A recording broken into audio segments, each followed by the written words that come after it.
दोस्तों नमस्कार। होली के इस पावन पर सभी दोस्तों को बहुत बहुत शुभकामनाएं और बधाई। इसी बीच आपको बता देते हैं कि मध्य प्रदेश में अतिथि शिक्षकों को लेकर सबसे बड़ी अपडेट ये है कि यह झोंपड़ी नहीं सरकारी स्कूल है। इसमें पढ़ते हैं पहली से 5वीं तक के 38 बच्चे। आप समझ सकते हैं कि मध्य प्रदेश में ऐसे भी स्कूल हैं जहां पर आपको बता देते हैं स्कूल ना होने के कारण जहां झोंपड़ियां हैं वहां पर भी शिक्षा व्यवस्था का कार्यक्रम चल रहा है।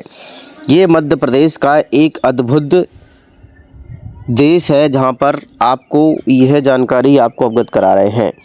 तो कहने का तात्पर्य यह है कि आप कुछ भी हो, किसी भी कंडीशन में हो, शिक्षा प्राप्त करना ज़रूर है, क्योंकि शिक्षा अनमोल होती है और शिक्षा से हमारे शारीरिक, मानसिक और बाहरिक का विकास होता है। इसलिए मध्य प्रदेश के कई सरकारी स्कूलों में ऐसे ही हैं जहाँ पर शिक्षक नहीं हैं और जहाँ पर व्यवस्थाएं नहीं हैं। किंतु आपको बता देते हैं, जैसे ही आपको झोंपड़ी दिख रही है, यहाँ पर हमारे 38 बच्चे पढ़ते हैं और इसमें आप समझ सकते हैं कि पढ़ाई का सबसे बड़ा एक अस्तित्व रखता है। इसलिए हर वर्ग के बच्चों को पढ़ाना चाहिए और पढ़ने से हमारे मानसिक विकास होता है, जिस कारण से हम सरकारी नौकरी लगी तो ठीक, नहीं तो कुछ अन्य व्यवसाय करके अपनी ज़िंदगी को जीवन यापन कर सकते हैं। इस तरह से आप समझ सकते हैं कि 12 साल से यह झोंपड़ी चल रही है। इधर रतलाम 14/3/2025 में खेल का शिक्षक हूँ, मुझसे प्रभारी प्राचार्य गड्ढे खुदवाते हैं। आप समझ सकते हैं रतलाम की खबर है। मैं स्कूल शिक्षक हूँ, मेरी नियुक्ति अतिथि शिक्षक खेल पद पर हुई थी, लेकिन मुझसे स्कूल के प्रभारी प्राचार्य गड्ढे खुदवाते हैं। इस बार मुझे स्कूल की साफ़ सफाई करने को भी बोला गया था। मैंने मना किया तो मुझे नौकरी से हटाने की धमकी दी गई है। शिकायत हाट रोड स्थित शासकीय नवीन विनोबा हायर सेकेंडरी स्कूल में पदस्थ अतिथि शिक्षक की है। आप समझ सकते हैं कि प्राचार्य लोग कितनी मनमानी करते हैं। इनको शर्म आना चाहिए कि ऐसे मध्य प्रदेश के अतिथि शिक्षकों के साथ वो इतना दुर्भाग्य तरीकापूर्ण व्यवहार करते हैं। मध्य प्रदेश में कैसे कैसे प्रिंसिपल बैठे हैं। और अब आपको बता देते हैं कि अतिथि शिक्षकों को लेकर न्याय अपील DPI कार्यालय भोपाल लोक शिक्षण आयुक्त शिल्पा गुप्ता को लिया गया है हाई कोर्ट में। इसी बात को लेकर मध्य प्रदेश के वर्तमान मुख्यमंत्री श्री मोहन यादव जी ने बताया है कि मध्य प्रदेश के अतिथि शिक्षकों के हित में बहुत ही जल्द निर्णय लेंगे। इधर मोहन यादव और हमारे प्रधानमंत्री यशस्वी नरेंद्र मोदी जी एवं कई नेता प्रतिपक्ष उपस्थित रहे। आइए सुनते हैं पूरी खबर। मेरी अपनी ओर से प्रदेशवासियों को, देशवासियों को बहुत बहुत बधाई। हम सबका सौभाग्य है यशस्वी प्रधानमंत्री श्रीमान नरेंद्र मोदी जी के नेतृत्व में GIS की सफलता के साथ मध्य प्रदेश सरकार भोपाल में बजट सत्र में आज का दिन भी हमने अपने राज्यपाल के अभिभाषण पर कृतज्ञता ज्ञापन के साथ आपके बीच मुखातिब हूँ। सरकार ने सभी लोगों को साथ लेकर चलते हुए विकास के जो नए पैमाने बनाए हैं, मैं मान के चलता हूँ निश्चित रूप से वो यशस्वी प्रधानमंत्री के नेतृत्व में केंद्र सरकार के सहयोग से हम पूरा करेंगे। लेकिन आज तो होली का पर्व है। होली की मेरी अपनी ओर से आप सबको मंगल कामना, बधाई। अभी मेट्रोपॉलिटन सिटी का हमने कंसेप्ट पे काम चालू किया। आज की स्थिति में ये हमारा क्षेत्र का नाम है अवंतिका। क्या नाम है? और अवंतिका कहते ही जब अपन बात करते हैं जिसका कभी अंत नहीं हुआ, उसको कहते हैं अवंतिका। तो आगे जाकर के धीरे धीरे 3 जिले उज्जैन के और 2 जिले इंदौर के, इंदौर, धार और हमारा उज्जैन में नागदा, घटिया का बाढ़ का औद्योगिक क्षेत्र अर्थात नागदा का औद्योगिक क्षेत्र पूरा बढ़नेगा, पूरा घटिया, और घटिया के बाद इधर से खसकते हुए मक्सी, शाहजहांपुर जिले का हिस्सा मक्सी, उससे आगे बढ़ के सोनभद्र से देवास होता हुआ पूरा इंदौर, पूरबपुर, ये सारा का सारा क्षेत्र अब एक क्षेत्र बन करके विकास का संकल्प लेगा, जिसको मेट्रोपॉलिटन सिटी का नाम दिया जाएगा। ये मेट्रोपॉलिटन सिटी जिसके माध्यम से भविष्य के बड़े बड़े पैमाने बनेंगे। अब इंदौर उज्जैन अलग नहीं रहने वाला, उज्जैन देवास अलग रहने वाला नहीं, उज्जैन मक्सी अलग होने वाले नहीं, उज्जैन नागदा हमारा स्तर है। और ऐसे ही भोपाल बनने वाला, भोपाल, सीहोर, रायसेन, विदिशा, नर्मदापुरम और खुद भोपाल, राजधानी चारों तरफ से अपना मूल स्वरूप ग्रहण करेगी। 25 साल बाद अपने विकास के मामले में भविष्य के दृष्टि से ये हमारा अपना उज्जैन, ये भोपाल अलग प्रकार से पहचाना जाएगा। एक एक करके ऐसे बाद में ग्वालियर और जबलपुर, उनको भी इसी तरह विकसित करेंगे आसपास के जिलों को मिलाते हुए। अर्थात गांव में भी समृद्धि आएगी, गांव का भी विकास करेंगे, खेती का भी विकास करेंगे, उद्योग धंधे भी लगाएंगे, धार्मिक स्वरूप के आधार पर शहरों की पहचान भी बनाएंगे और हमारे अपने परंपरागत रूप से जिन जिन बातों के कारण से भारत का गौरव स्थापित है, उन विश्वास को कायम करते हुए उसकी पहचान भी बनाएंगे। इस विक्रमादित्य की नगरी से इस बात को जवाबदारी से कहना चाहूंगा, विरासत में विक्रमादित्य हमको याद आते हैं तो विक्रमादित्य के नाम पर मध्य प्रदेश का सबसे बड़ा पुरस्कार 21 लाख का करने वाले हैं हम, जिसको चालू करके पुरस्कार दिया जाए। विक्रमादित्य का वो गौरवशाली इतिहास जिसके कारण से हमारा उज्जैन और पूरा क्षेत्र सदैव अलग प्रकार से भारतीय संस्कृति की ध्वजा पताका फैलाते हुए हमारे लिए पूरे देश में, और देश तो क्या कई और देशों में भी विक्रमादित्य को बड़े आदर से मान लिया जाता है। तो 5-5 लाख के दूसरे पुरस्कार 4 और एक बड़ा पुरस्कार 21 लाख का इस कालिदास अकादमी में मैं आपके सबके सामने बताना चाहूंगा।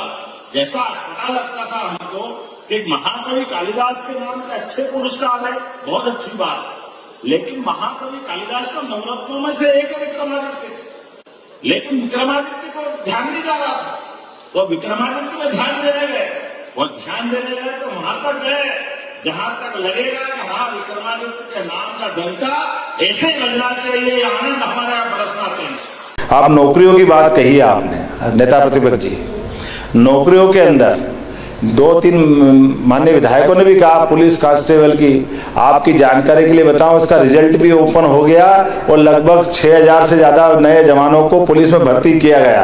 उनका अपना ये इस रिजल्ट के साथ हो गया रिजल्ट ओपन। हर हालत में हमारा प्रयास है कि ओबीसी वर्गों को उसका हक मिले, हम उस दिशा में लगातार आगे बढ़ रहे हैं। भारतीय जनता पार्टी की सरकार SC, ST, OBC सहित गरीब वर्ग के, सामान्य वर्ग का सबका ध्यान रखती है। जरा भी कोई बाल बराबर किसी के हक के साथ कोई अन्याय नहीं करेगी। इसीलिए इन सारे मसलों पर अगर कोई बात कहनी हो तो व्यक्तिगत भी कह सकते हैं। मैं माननीय सदस्य से निवेदन करूंगा कि वो अपनी बात कहे, लेकिन अभी मैं जो बात बताने जा रहा हूं, हमारे यहाँ PSC की बात माननीय नेता प्रतिपक्ष जी आपने कही। पहली बार ऐसा हो रहा कि 3 साल की पेंडिंग हुई, हर साल की हमने इसी साल परीक्षा कराई, 1, 2, 3 कोई पद खाली नहीं रहने देंगे, सभी हर प्रकार के पद हर विभाग के, और आप थोड़ी मदद करोगे तो प्रमोशन पे भी हम ठीक रास्ते पे जा रहे हैं। माननीय अध्यक्ष महोदय, हम आप मिलकर के जो सभी वर्गों के प्रमोशन जो अटके उसका भी हम समाधान खोज रहे हैं, ताकि नीचे के पद और रिक्त हो जाए, उनको भी भरने का काम हमारी सरकार के माध्यम से किया जा सके। मैं आपके माध्यम से बताना चाहूंगा कि 1 लाख तो सरकारी नौकरी हम दे ही रहे हैं, 5 साल में 2.5 लाख भर्तियां हम करने वाले हैं। कुल मिलाकर के वर्तमान में 268 शासकीय ITI संचालित करेंगे, संचालित कर रहे हैं, और 22 नए ITI प्रारंभ करने का, और 5280 अतिरिक्त सीट्स की वृद्धि होगी। बहुत सारी बातें माननीय अध्यक्ष महोदय, लेकिन जैसे हमने कहा कि जिनको नियुक्ति दे रहे हैं उनके नियुक्ति पत्र भी हम हाथों हाथ अलग अलग विभागों के दे रहे हैं। वो अभी तक 1 साल के अंदर 61,000 लोगों को हमने अपनी नौकरी के नियुक्ति पत्र दिए हैं। जिले की दृष्टि से ये यहाँ तक कि अब तो मुझे बोलने में वो आज तो आनंद आना चाहिए, आप बुरा मत मानना, ये भगोरिया भी राजकीय उत्सव हम ही दे रहे हैं, इसका मान सम्मान बढ़ाने का काम हम ये कोशिश कर रहे हैं कि हमारी आदिवासी संस्कृति भी हमारी है, इसमें फर्क क्या है? आपने ढोल बजाया, अकेले के बजाया, हमसे बजवा लेते। तो बुरा अभी काम चलते मान बजाने। बुरा काम मान रहे हैं, अच्छी बात है। हाँ। आपने गर्व दे, आपने सम्मान दिया, बहुत धन्यवाद। मैं भी आपकी बात मान रहा हूँ। आप कभी कभी यहाँ भी ढोल बजवाओ, बढ़िया अच्छा लगेगा। हमारे द्वारा जिस प्रकार से आदिवासी अंचल के सारे तीज त्योहार मनाने के लिए प्रोत्साहन दे रहे हैं, बल्कि उनके अपने जो देवी देवताओं को वो मानते हैं, माननीय विजय जी ने पूरा आवाज भर दिया था। क्या लोग आए, क्या आनंद आया था उस दिन। सारे पंडे, पुजारी, भगत, क्या क्या बोलते हैं वो सारे के सारे, और केवल वो आनंद से डूबे कि पहली बार हमको ये आनंद आया कि हाँ हमारी सरकार है। उनको सबसे कहा कि आप अपने सारे वाद्य यंत्र लाना तो वाद्य यंत्र की राशि देंगे, आपको आपके देवी स्थान को अच्छा करना तो उसकी भी चिंता करेंगे। सरकार के साथ हमारा इतना बड़ा समाज जुड़ता है, इससे अच्छी बात क्या हो सकती।